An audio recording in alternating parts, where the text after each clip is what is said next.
been asking for is just to be treated equally in the public.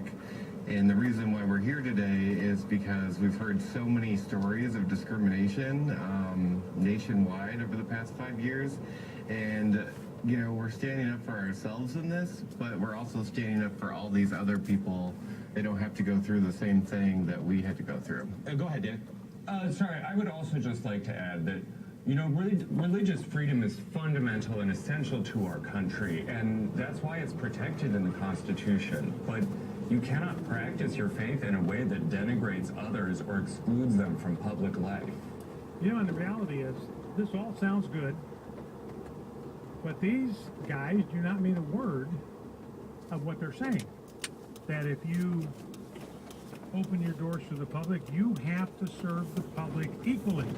They didn't say that about the dressmakers that refused to serve Melania Trump. You know, back in the 90s, when California was enacting an amendment to their constitution to keep homosexual indoctrination from keeping into the public schools, there was a restaurant that very famously refused to serve dinner to the board of Focus on the Family. James Dobson and his entire board, they were turned away by this restaurant. That was a public restaurant opening its doors to the public. They did not serve the public equally. They banned James Dobson and Focus on the Family board, and they were lionized by people on the left. They weren't excoriated for that. They weren't condemned for violating a fundamental constitutional principle. They were turned into heroes. You know, we played that soundbite of these pro-life Christians that went into this coffee shop in Seattle, a coffee shop that was run by a homosexual. They had been out handing out pro-life literature, none of which they brought into the coffee shop.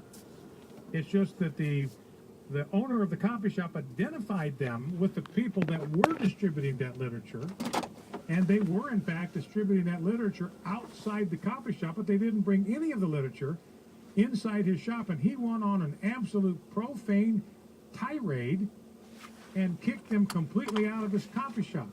They weren't making trouble. They weren't making a scene.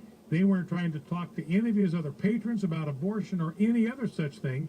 He just went ballistic and threw him out of his coffee shop, and you didn't hear a peep from anybody on the left about how unconstitutional and un-American and hateful all this is. Right, let's go to the phones. 888-589-8840, 888-589-8840 is the number.